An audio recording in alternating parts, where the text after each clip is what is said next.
It's the time of year now to start raking up all the leaves, and they are wonderful. I love them. Another way to collect the leaves, if you don't want to rake or blow, is just to get the lawnmower out and with a box on it, just mow over the top and collect up the leaves. Now this speeds it up, partly because you're chopping up the leaves into bits, partly because there's a bit of grass that's mixed in with the leaves then, and so you've got that extra nitrogen which helps it rot down faster. So that is quite a good way, but it does take, I think, a lot longer by the time you run it up and down, empty the box, up, down, because a box will fill mighty quickly with this amount of leaves on the ground.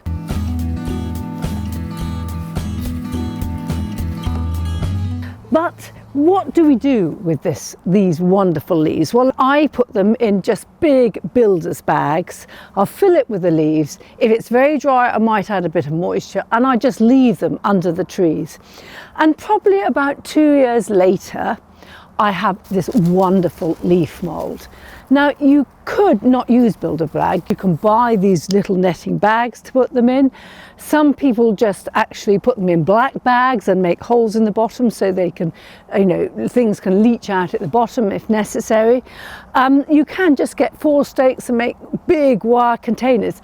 Basically, the bigger the container, the more heat it will generate, and the more they will rot, the quicker they will rot down. So think big if you've got the space. And people used to think that they're incredibly rich, but leaf mould, when you get it, I mean, it's a beautiful compost, but it contains almost no nutrients at all. But what it does contain is it contains a lot of different fungi. And a really good soil will be absolutely teeming with a range of fungi, protozoa, nematodes, bacteria, and microarthropods. And if you're using something like green waste, which you buy commercially, that has a lot of bacteria in it, but it has very little fungi. So it's very good for improving the structure and the balance of the soil. The other thing is that a lot of compost, like lovely compost from your compost heap, will tend to be highly alkaline. It will probably be something like pH 8. Whereas leaves, when they come down from the trees, are something like pH 6, so they're quite acid. But by the time they've rotted down to make leaf mould, they're more neutral. So if you want to redress your soil and make it more neutral, by adding leaf mould, that will help. Obviously the effect isn't lasting in the soil, but it will be there for a year or so before it will then go back to the natural alkalinity of the soil. Some tree leaves, or some leaves are better than others. I think really the best are thought to be, but I'm not quite sure why, things like beech, hornbeam and oak. But I use, obviously, you use what you have, and here we've got hazel, we've got field maple, and I'm always fascinated by the leaves, because whenever we're cutting the hornbeam hedges or something and the leaves are on them and they're green, and we go and feed it to the livestock and the hazel, and they just go for it like nothing. It's like caviar to the livestock. So I've always assumed there must be some nice nutritional value in them for them to eat them. Or maybe they just taste wonderful, I'm not sure. But they are brilliant. Now, if you have something like pine trees, then you can collect the needles up separately, and pine trees and evergreen leaves will take a lot longer to rot down, whereas these deciduous ones, providing they're quite nicely moist, will easily rot down in 2 years, I find. If I'm using an evergreen, it will be 3 years plus, and pine needles maybe even more so. But the brilliant thing about pine needles is they are quite acidic. So if you want to use a top dressing for rhododendrons, azaleas, camellias, things like that, then obviously that is a wonderful mulch to add to the top. When I have my leaf mould, I've just started the other week actually carting out the old bags, putting the lovely made leaf mould onto the tunnels, onto the raised beds, and I just leave it on top, and then I leave it for the worms and the microorganisms to drag it down. If I actually dug it in, the actual factor of you digging it in would actually reduce the microorganisms on the top, so you'll be really defeating the whole object. So do just put them on the top. I mean, other people will use it for sowing seeds because it's so low in nutrients. It's ideal for seeds which don't like a nutrient-rich compost. You can mix it with sand if you want. Other people mix it with soil and make a compost to grow plants in and things, but I tend to just put it on the raised beds, on the borders, and anywhere I can. I mean, it is amazing. You have a full builder's bag and it just goes down to about maybe a fifth of the bag, I would say, of that lovely rotted stuff at the end. I don't think there's anything that it could be harmful for, really. I think all you're doing is just really improving the structure of the soil when you add it to the beds. Oh. So there we are, leaves, wonderful, lovely job to do. When I'm out in the garden in the winter on a cold weekend morning, if you do the first job like this to really get your blood going, it really warms you up for the rest of the day, and it's highly satisfying. You know, the place looks immediately better afterwards. You've collected this wonderful gold, really gold things for your leaf mould bag, and you feel much better for it, and I think it's quite good for the waste.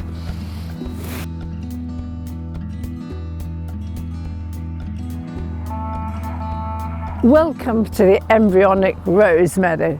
Very different from it was a few months ago. The hazels, which have been growing for 30 odd years, have been cut right back now because I want to let in the light. Underneath was just a mass carpet of ivy with comfrey. That's all gone now, and because we've got more light, it's made a huge difference.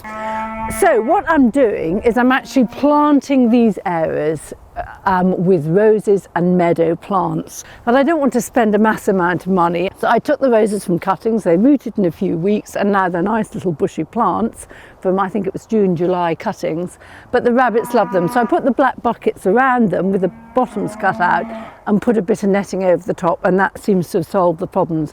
As they get bigger, of course, they won't make the impact on them.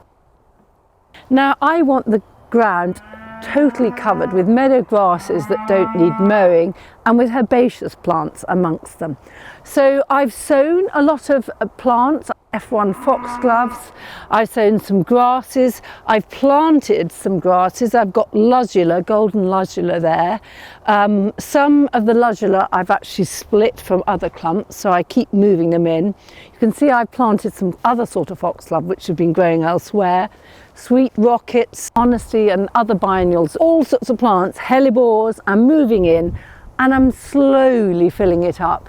Now in time the roses will be quite large, and then over the subsequent years as the roses get bigger the herbaceous content will go down a bit. It's an experiment. I'm planting them in quite large drifts. But I think come spring, because of the amount of bulbs I put in, and I planted quite a few bulbs in here. I've got bluebells, I planted native daffodils, Erythronium pagoda, which cope very well with shade and with light, and they're beautiful marbled leaves. Fritillarias I've planted, so there will be a lot of colour, I think, in spring. An area like this is always a bit of an experiment, and as the hazels grow back up again, and I think by the end of next summer they'll probably be this high, they'll start to create more shade as well. But I'm going to keep on top of them more. I'm going to cut them every 6 or 7 years so that we do have more light in these areas, and then I can get a richer flora underneath.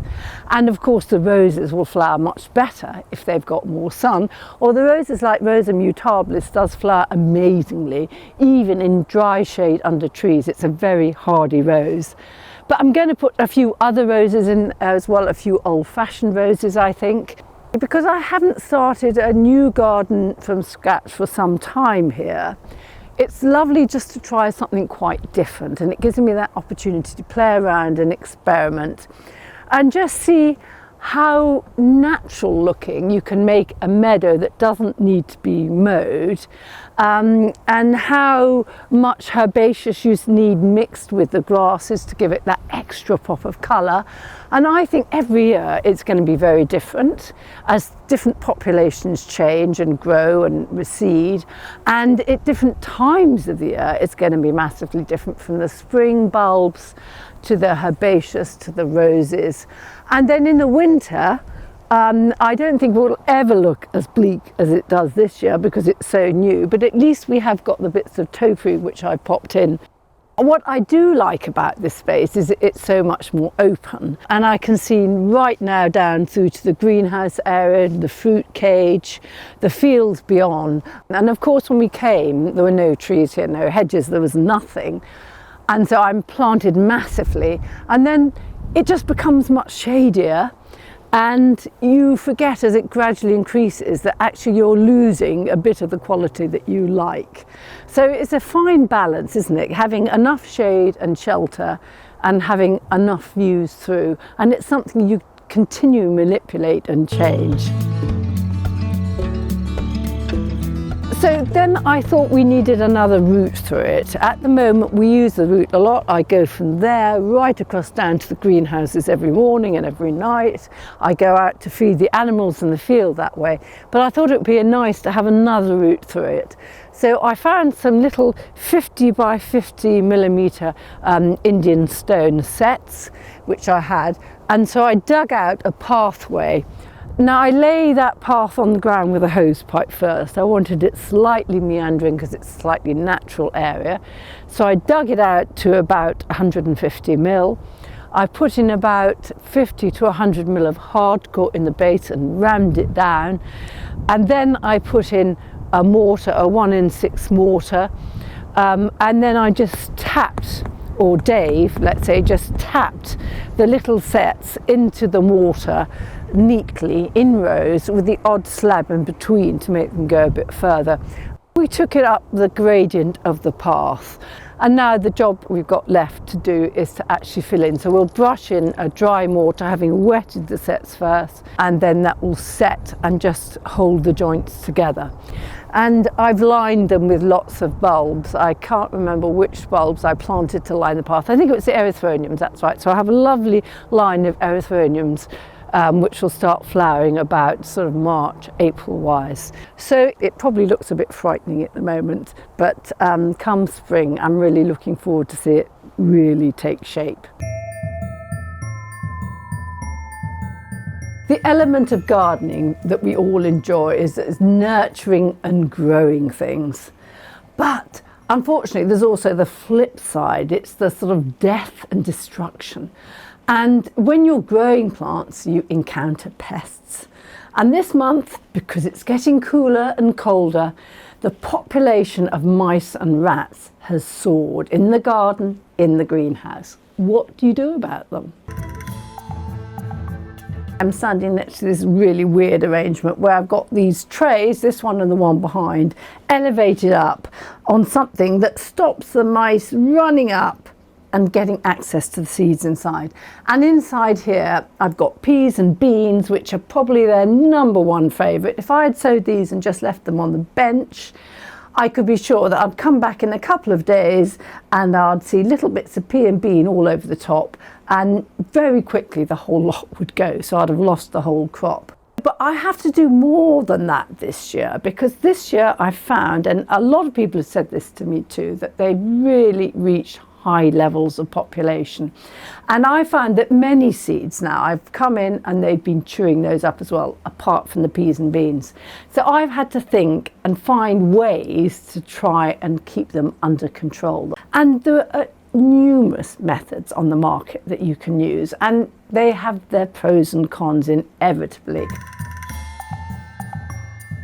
Trapping them is an obvious traditional way, and you can either trap them and keep them live, or you can trap them with traps that kill them. Now, many people think they're being very humane by trapping them alive and then taking them a few miles down the road and releasing them. Actually, that's pretty cruel, because you're moving them away from their groups, and they live in sort of big, quite big communities. And when you isolate them from their communities, they suffer. You're moving them away from the food sources which they know and love, and so they're out somewhere else and they have to find new ones. So pretty often they die in a rather slow and unpleasant way when you've moved them. So apparently it is much more humane to kill them, if you're going to kill them with a trap, quick and sharp and painlessly as possible. But But remember, mice and rats have a highly developed sense of smell. So when you're handling the trap and you're setting it, do it with gloves on to try and mask your smell, because otherwise they will avoid it. And look and see where the main runs are and try and put the traps in there. And often they're in sort of corners and edges of walls and places like that. Another method which people use a lot is they use Bates rodenticides, and these are basically blood thinners. And I'm sure it's not a particularly pleasant way to die. And the main problem with that is if you're killing them outside particularly or inside, other mammals can come and eat the dead animal, and then it gets into the food chain. And you have to watch out that other animals can't get at your bait that you don't want to kill. So you do put them in little boxes and in places where other animals can't get them, and that reduces the chance of that, but it doesn't reduce the chance of them getting into the food train. Then you can get things like ultrasonic devices, so they emit a sonic frequency which keeps them away from an area.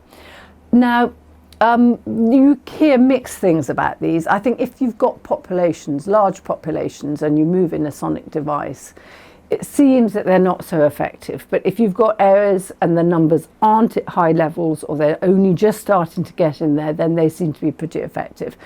And actually keeping them out, stopping the problem, would be possibly the best way to do it for all parties concerned. I mean, the basic things of just not leaving food around is obviously a main factor, isn't it? You just don't want to encourage them to come in an area. But if you've got chickens, you do tend to have food lying around, and so you will naturally be pulling them in. And they come in the winter, you know, they're coming in from outside because it's warmer indoors. And they will all move in the autumn and winter, and you'll see your populations get much, much worse, and they'll come out at night. And it's, you know, the other night I was walking through the wood, shutting up the chickens, and in my torch I caught a little mouse sitting there in the leaves, and the little mouse looked up at me and I looked at the little mouse. And despite the fact that I've been sort of trapping them and things in the greenhouses, I thought, what a beautiful little mouse. But they are a problem when you're growing seeds, for sure. Now, another thing you can do is you can use these sticky glue traps or sticky pads, and you put these down and the mice or rats will come and they will stick in them. I think these are quite unpleasant because you catch the mouse or the rodent on the pad, and then you really need to act like an emergency, and you have to actually go and kill them. And many people find it very difficult to actually kill something physically. They don't mind a trap because the trap's doing it, not them. But it's a very difficult thing to do. And you do need to kill them quickly, because you cannot kill an animal inhumanely if it's under your care by law. And a mouse in a trap or a squirrel in a trap is something that you've caught, so it's under your control. So it's illegal to drown it. It's illegal to batter it to death. You have to kill it humanely, which is presumably a sharp blow to the head. And that, for many people, is a difficult thing to do. So it's a problem. And when you've got veg growing out in the garden, I've often seen, say, my Jerusalem artichokes, they've been gnawed through partially, things like beetroot, root crops they seem to love, and they'll damage the crop, they'll reduce the crop, and they'll make some of it inedible. So you really have to control them if you're going to enjoy your vegetables. So it's not my favourite job in the garden now, but it's one worth doing. If you hit them hard now, the problem won't be nearly so bad going into December and January.